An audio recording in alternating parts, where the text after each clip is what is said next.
Before I start the video, as a quick reminder, check out my links down below to help support the channel. I am now in partnership with Baron of Dice. They have some awesome TCG accessories like playmats, deck boxes, and dice. And if you want to level up your setup, it is the perfect way to do so. And if you want to support the channel directly and get some sweet perks, consider joining the Patreon. If you want to get early access to videos or even some deck help, Patreon is where it's at. And so without further ado, let's get back into the video. Hey, what's going on YouTube? This is Devin with Jurassic Magic, and we're on the edge of eternity with a new commander called Tannuk, Steadfast Second. And this commander is quite neat. I like the design of it. It does remind me of Perforos Bronze Blooded or a sneak attack like effect. Let's read what it does for 2 red. It's a legendary creature, Kavu Pilot, and other creatures you control have Haste. It has another ability, artifact cards and red creature cards in your hand have Warp, pay 2 and a red. And Warp is a new ability from the new Edge of Eternity set. You may cast a card from your hand for its warp cost, exile that permanent at the beginning of the next end step, then you may cast it from exile on a later turn.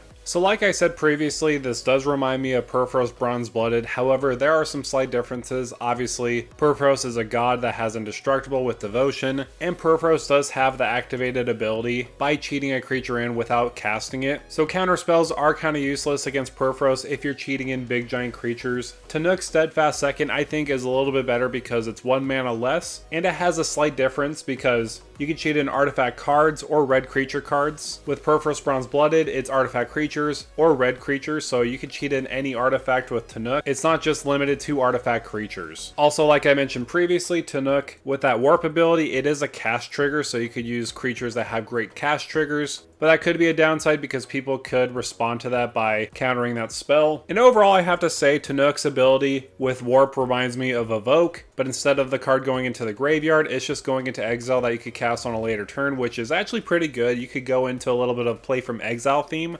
And speaking of which, what am I going to cover in this deck tech? Well, I'm going to talk about the staples, what cards you should run in a mono red deck, because mono red is a little limited as far as resources go compared to other colors. Then following that, I will discuss artifacts that you can put in the deck along with red creatures that can really amplify the power. And then later on, I will discuss some Windcons. And so without further ado, let's get it started. Let's talk about Tannuk Steadfast Second and how to build around it.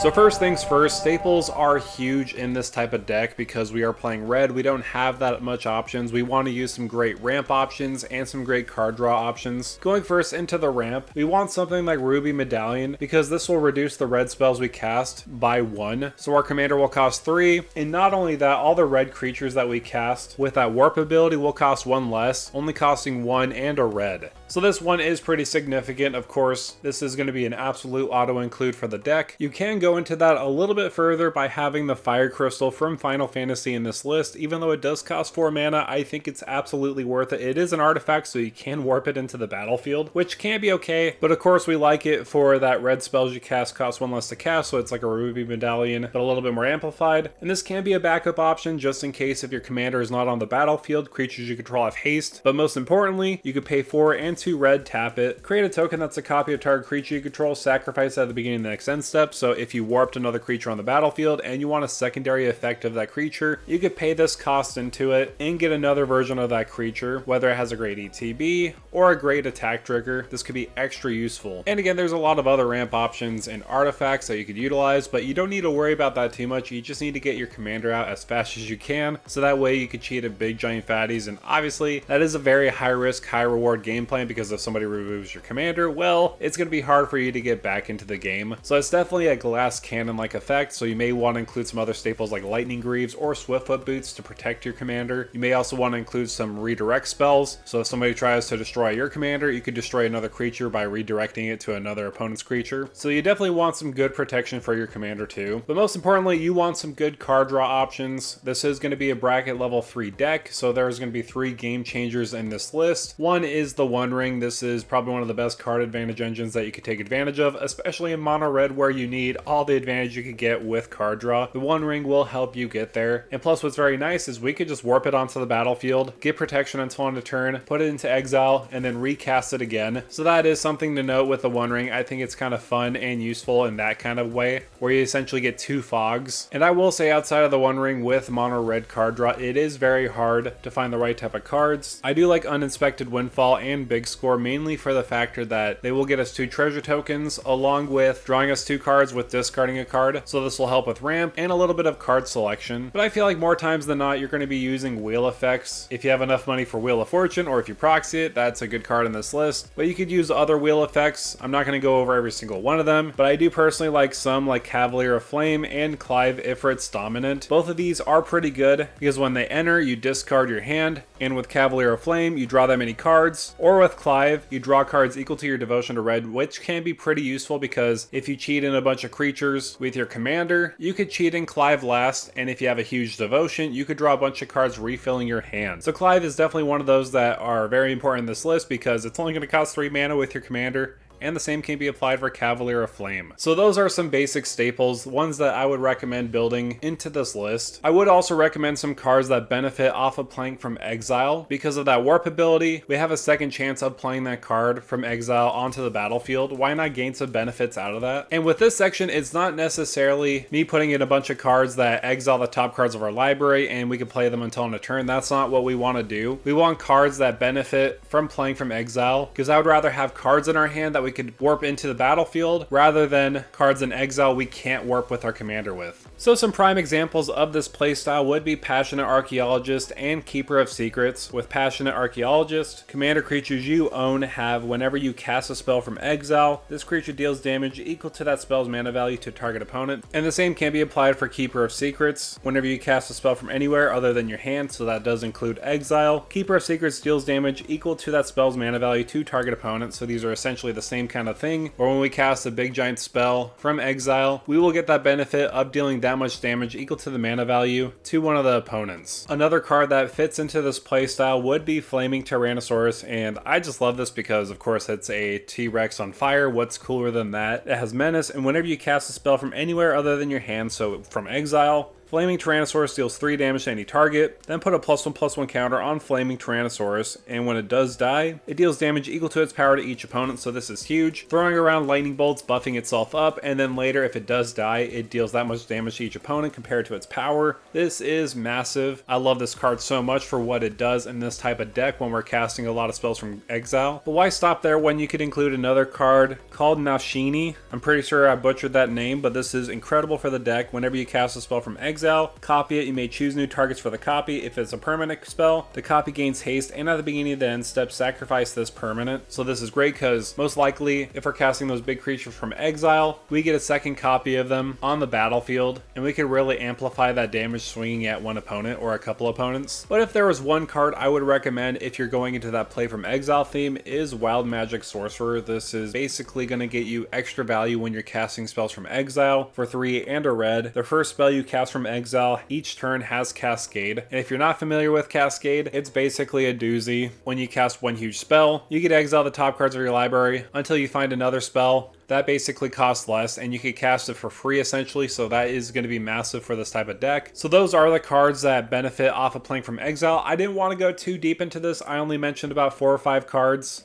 I would much rather focus on cards that we could cheat in to get immense value, whether they're artifacts or red creatures. First, I'm going to dive into the artifacts if you're focusing more on an artifact build. I already mentioned the One Ring because you could focus on any artifact. It doesn't matter if it's a creature or a non-creature artifact. Anything goes with this commander. And with this one's going to be more of a support artifact with Mirror Works. This costs 5 mana, but again, if you warp it, it's only going to cost 3 mana. But whenever another non-token artifact enters the battlefield under your control, you may pay 2. If you do, create a token that's a copy of that artifact. This is going to be great because if we cheat in an artifact for its warp ability, we could just pay an additional 2 mana to make an extra token copy of it. Of course, that is dependent on if it's legendary or non-legendary. Either way, this is going to be good, just getting extra use out of artifacts we put onto the battlefield. There are also some artifacts that act as removal, some that I could think of are Meteor Golem and Cityscape Leveler. Both of these are excellent for the deck. Meteor Golem for that ETB of destroying target permanent, and Cityscape Leveler is a little better in my opinion because it's a cast trigger. We could cast Cityscape Leveler for the warp cost for 3 mana and still get that cast ability by destroying up to 1 target non-land permanent, and since it'll gain haste with our commander, we could swing in with it too, destroying another non-land permanent. Another card that's totally abusable with our commander is Portal to Phyrexia. This is one of the best cards you could throw on this list. Even though it'll cost 9 mana, it's only going to cost 3 mana with the warp ability, and each opponent will have to sacrifice 3 creatures. That's great removal. And not only that,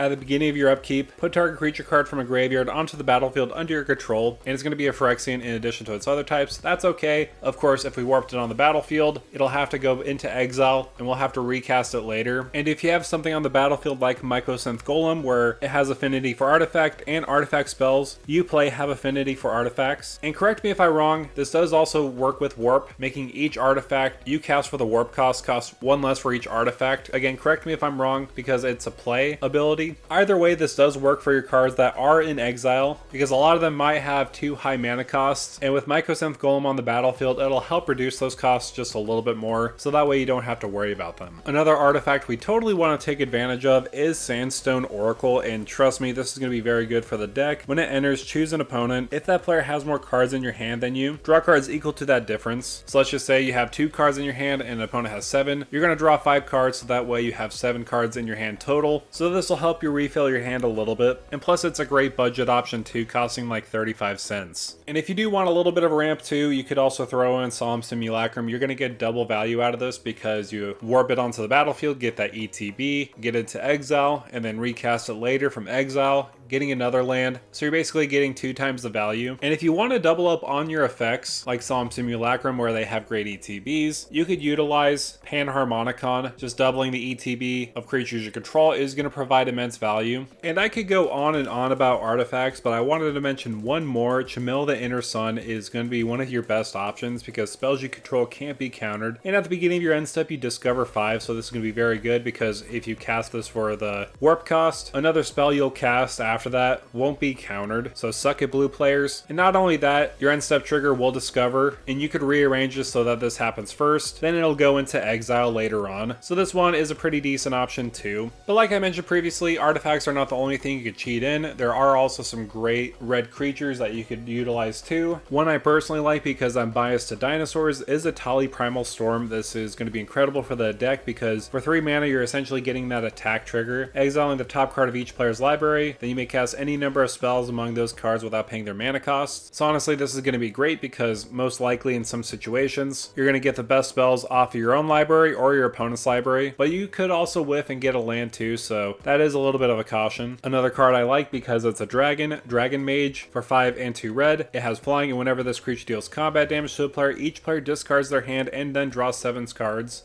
So this is going to be useful to refill our own hand. It's going to refill our opponent's hands, but again, I think it's okay because if we draw into big giant creatures, we could close out the game faster. But if you wanted an even better dragon, Nullspine Dragon is probably the better choice comparatively because you're not giving your opponent's card draw, you're only giving yourself card draw. When it comes into play, you may discard your hand and then draw that many cards equal to the damage dealt to target opponent this turn. So this is very useful in a situation where, let's just say hypothetically, you swing in with a couple big creatures at one opponent. Let's just say in total you'll deal 14 damage. Well then after that combat phase, you cast Nullspine Dragon for the warp cost, only for 3 mana, discard your hand and draw that many cards. So that is pretty useful that way. Of course it'll go back into exile with that warp ability, and then you could recast it again to potentially draw more cards. And I feel like most likely a lot of creatures in red that you're going to be playing are going to be dragons because the next couple I'm going to talk about are of course going to be dragons like Balefire Dragon. This is going to be a great board wipe. When it deals combat damage to a player, it deals that much damage to each creature that player controls, so this could be useful, especially against a token deck that doesn't have any flyers. You could just incinerate all their little 1/1 tokens that are trying to overwhelm you. I do also like some dragons that'll get you some treasure tokens on combat because of course they'll go back into exile if we cast them for the warp ability. We could use cards like Cavern Horde Dragon or Ancient Copper Dragon. We swing in, potentially get a lot of treasures, and then when they go back to the warp, we could recast them with those treasures and then get some more combat damage to gain more treasures.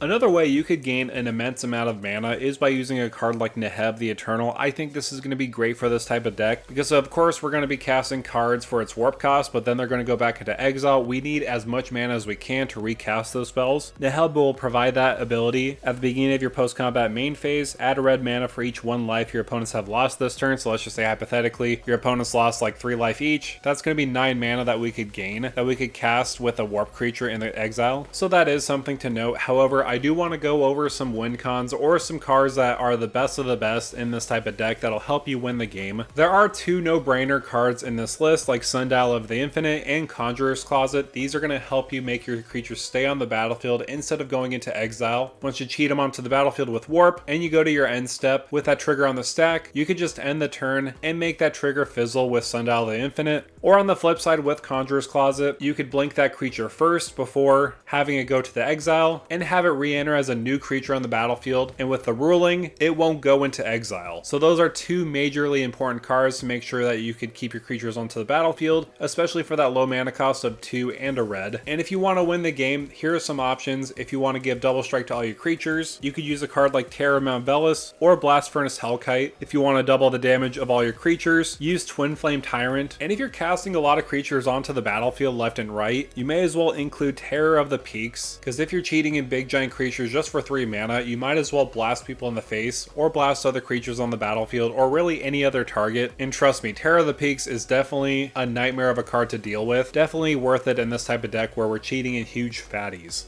And if you wanted to add some cards that straight up say I win the game, you could use a card like Hellkite Tyrant or Knuckles from the new Sonic Secret Lair. Hellkite Tyrant is very good in the aspect of gaining control of artifacts players control on combat damage. However, if you have 20 or more artifacts, you win the game straight up. The same can be applied for Knuckles. It'll gain you treasure tokens when you swing in for combat damage, but if you do have 30 or more artifacts on the battlefield, you straight up win the game too, just like Hellkite Tyrant. So these are cards that straight up say I win the game, but it is at your upkeep, so your opponents do have a chance to respond to that on their turns. So that is something to keep in mind. But I would say one of my personal favorite win conditions is by using Blightsteel Colossus and Chandra's Ignition. I liked using this in my Purphoros Bronze Blooded deck a long time ago, and this worked like a charm. And what I like about these 2 cards is they work outside of the combo. Chandra's Ignition is a great board wipe, and Blightsteel Colossus can knock somebody out. But of course, if you use them together, Blightsteel Colossus will deal 11 damage to everybody, and because it has Infect, it'll deal 11 Infect damage to everybody, but not yourself. So that's another version of straight up I win the game by dealing 11 poison damage to each person. So now with all that said, that is going to do it for me, guys. Thank you guys so much for coming by and watching this video on Tannuk the Steadfast Second. This is going to be a very powerful commander. I feel like it's definitely more of a power creep version of Purphoros Bronze Blooded. Of course, they have their differences, but I like the warp ability a little bit better. You could utilize cast triggers, and you do get a second chance at those creatures by putting them into exile. But let me know down below in the comments, what do you think of this commander? Do you plan on building it yourself? What other cards would you recommend in this type of deck? So if you can, on your way out, make sure to like, share, and subscribe to the channel. And with that out of the way, thank you for stomping by.